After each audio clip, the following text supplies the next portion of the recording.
यहूदी मुसलमानों को इस्लाम तो नहीं सिखाएगा। यहूदी और ईसाई आखिर एक मुसलमान को कौन सा इल्म और तालीम दे सकते थे, यानी इल्म कैसा भी उसे हासिल करना चाहिए, चाहे वो मदरसे की तालीम हो या फिर स्कूल और कॉलेज का। लेकिन मुसलमान ने तालीम से ही दूरी बना ली। आज मुसलमान भारत में सबसे जाहिल कौम है। इल्म और तालीम से दूरी बनाने की वजह से मुसलमान दूसरी भाषाओं से भी अनजान है। भारत के मुसलमान आज भी कुरान से बहुत दूर हैं। कुरान अरबी भाषा में है। 1400 साल से लेकर आज तक रोजा, नमाज, खुतबा सब अरबी भाषा में होता है।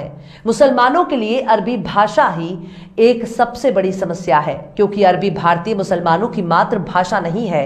भारतीय मुसलमानों की भाषा हिंदी, उर्दू, भोजपुरी, मराठी, तमिल, तेलुगु, मलयाली, कन्नड़, बंगाली है। इसलिए स्थानीय और क्षेत्रीय भाषा ही मुसलमानों की मातृभाषा है। ऐसे में उनके लिए अरबी भाषा अपने आप में ही बहुत पराया है।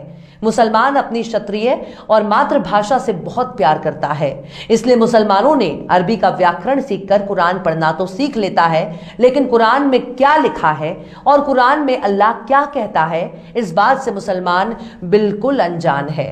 यानी मुसलमान अगर हाफिजे कुरान भी हो जाए तब भी उसने केवल कुरान को रट लिया है, लेकिन कुरान के एक एक शब्द का अर्थ खुद उन मौलानाओं और इमामों को नहीं पता जो नमाज और कुरान पढ़ाते हैं। 19वीं सदी में सबसे पहले कुरान का ट्रांसलेशन और अरबी भाषाओं में किया जाने लगा। तब जाकर पढ़े लिखे मुसलमानों में थोड़ी बहुत इस्लाम और कुरान की समझ पैदा हुई। इससे पहले मौली साहब जो कह दें उसी को सच मान लिया जाता था, और मौली साहब जैसों ने ही मुसलमानों को कुरान पढ़ाकर भी कुरान से दूर कर दिया, और आज भी मुसलमानों को नए दौर के एजुकेशन सिस्टम से दूर रहे हैं। लेकिन आज भी हर मुसलमान कुरान को पढ़ना नहीं जानता, क्योंकि अरबी उनके लिए एक अनजान भाषा है। मुसलमानों में कुरान और अरबी की समझ रखने वालों को आलिम कहा जाता है। ये लोग मुफ्ती, कारी, अल्लामा जैसे नामों से पहचाने जाते हैं। बहुत ही कम ऐसे मुसलमान हैं जो खुद को मुसलमान समझते हैं, वरना ज्यादातर लोग शिक्षा के अभाव में मुसलमान होने से ज्यादा खुद को सैयद, मुगल, शेख, पठान, अफगान कहने में ज्यादा गर्व महसूस करते हैं। तो ऐसे में सवाल है कि ऐसी जाहिल, बदकार और जातिवाद से दूषित कौम को आप किस नजरिए से मुसलमान कहते हैं? जातिवाद के अलावा भी भारतीय मुसलमानों में एक और बीमारी ने बहुत ही तेजी से पांव पसार लिए हैं, और उसका नाम है फिरका परस्ती। मुसलमानों को धक्के मारकर पीछे धकेलने में जातिवाद और वैचारिक मतभेद की बहुत बड़ी भूमिका है। मुसलमानों में सबसे ज्यादा जातिवाद और मसलक फिरके हैं। इन्हें आप वैचारिक मतभेद वाले संगठन या फिर विचारधारा कह सकते हैं। इनको देवबंदी, वहाबी, बरेलवी के नाम से भी पहचाना जा सकता है। आपको ये बात सुनकर भी बहुत हंसी आएगी कि भारत का मुसलमान ही विचारधारा के आधार पर एक दूसरे को मुसलमान नहीं मानते। आप सोच रहे होंगे, अगर ये लोग एक दूसरे को मुसलमान नहीं मानते तो फिर क्या मानते हैं? दरअसल ये लोग एक दूसरे को काफिर और गैर मुस्लिम मानते हैं। दरअसल हर देवबंदी, वहाबी, बरेलवी एक दूसरे को अपना वैचारिक दुश्मन मानते हैं, एक दूसरे के खिलाफ फतवे जारी करते रहते हैं। भारत के मुसलमान इतने निर्लज्ज हो चुके हैं कि इन्होंने विचारधारा के आधार पर अपनी अपनी मस्जिदें भी बनवा ली हैं। हर विचारधारा वाला व्यक्ति दूसरे विचारधारा वालों की मस्जिद में नमाज पढ़ने से परहेज करता है।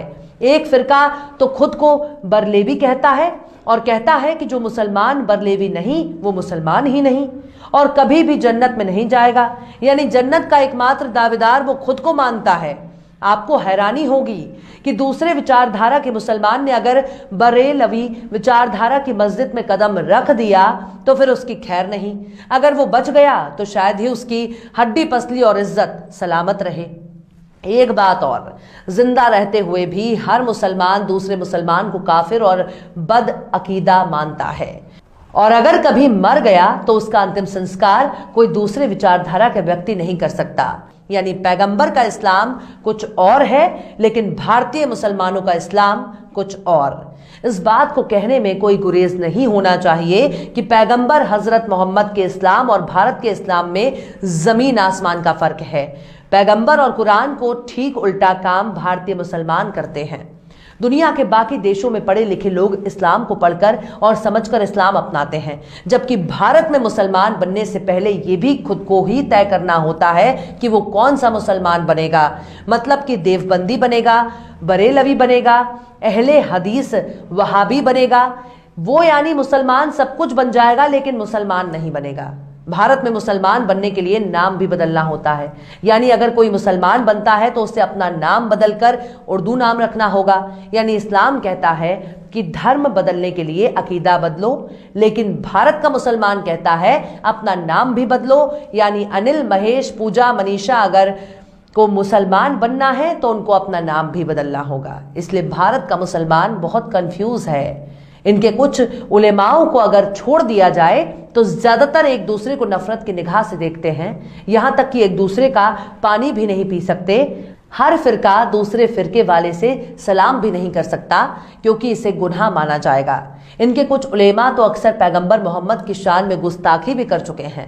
आप चाहें तो इसकी तस्दीक खुद भी कर सकते हैं। ये लोग इतने अंधे हो चुके हैं कि वो मुसलमानों को ही मुसलमान नहीं मानते बल्कि उन्हें काफिर कहते हैं। तो ये है भारतीय मुसलमानों की एकता और अखंडता। भारत में ज्यादातर आबादी ग्रामीण है जो आपस में फिरका परस्ती और मसलक के आधार पर बटे हुए हैं, तो वहीं दूसरी तरफ जातिवाद इनकी नसों में कूट कूट कर भरा है। भारतीय मुसलमानों के जैसे ही अखंड भारत के